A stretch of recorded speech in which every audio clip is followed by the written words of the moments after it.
Hello,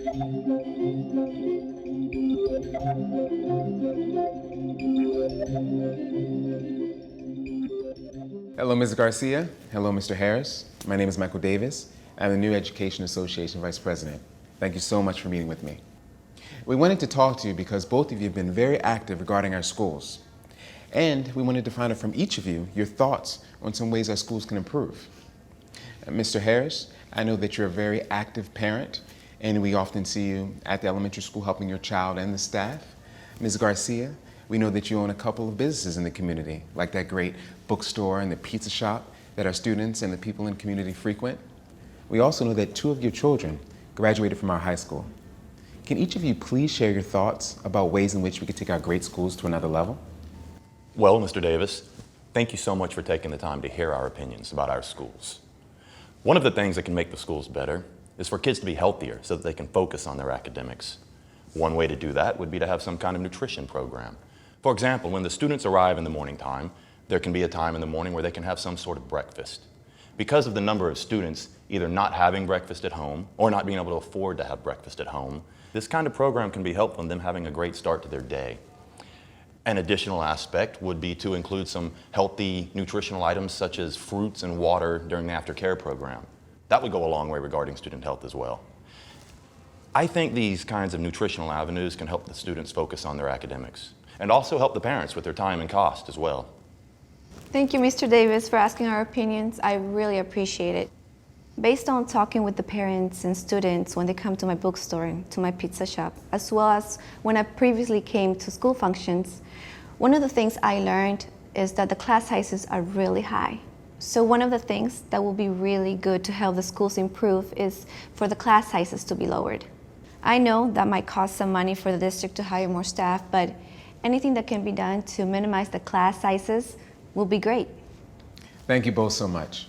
Mr. Harris, we were thinking along the same lines regarding the importance of a nutritional program. And Mrs. Garcia, we definitely agree with you that lowering class size is important as well. One of the things we're going to do is include these concepts that you mentioned into our bargaining proposal for this upcoming round of negotiations. It's important to us to see if there are some ways in which the association and the district can meet the needs of our parents and the community members. In addition to those 2 items you both expressed, we also have a parent community survey.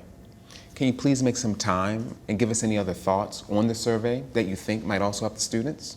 If so, can you get the survey back to me by next Friday? Sure.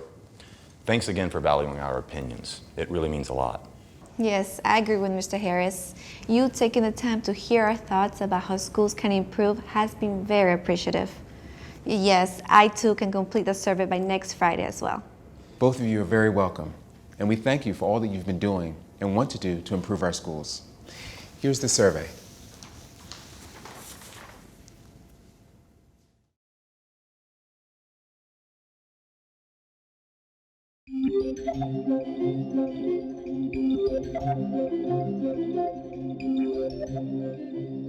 I noticed we have some different faces at the table today. Are some of the members of your team under the weather? No, everyone is feeling fine, thank you. As you know, our current agreement restricts the size of our bargaining team to 3 members, representing education support professionals, ISPs, and teachers. Since we haven't been able to convince you to engage in open bargaining, we needed to switch up team members for today's session in order to have folks at the table who are most knowledgeable about the issue we plan to discuss. You can't keep changing the composition of your team. A successful bargain requires team continuity and stability. We believe a successful bargain requires the full participation of the persons who are most knowledgeable about the issue. That is why we asked the nurse and a representative of the parent organization to join us today as we discuss our proposal on recess. We already told you that we will not be bargaining over recess. It is not a mandatory subject of bargaining. The Board of Education establishes the district's recess policy. And even if we were willing to negotiate with the association over recess, we would not do so in front of a member of the general public. He is not a member of the bargaining unit, and quite frankly, he has no right to be sitting at the negotiations table. He has every right to be here. Recess is an important issue for our parents. They're getting sick and tired of ESPs and teachers being directed by their principals to withhold recess as a form of class punishment. Furthermore, our nurse is here to educate you on how regular play and physical activity not only improve student learning, but are important to the health and development of the whole child.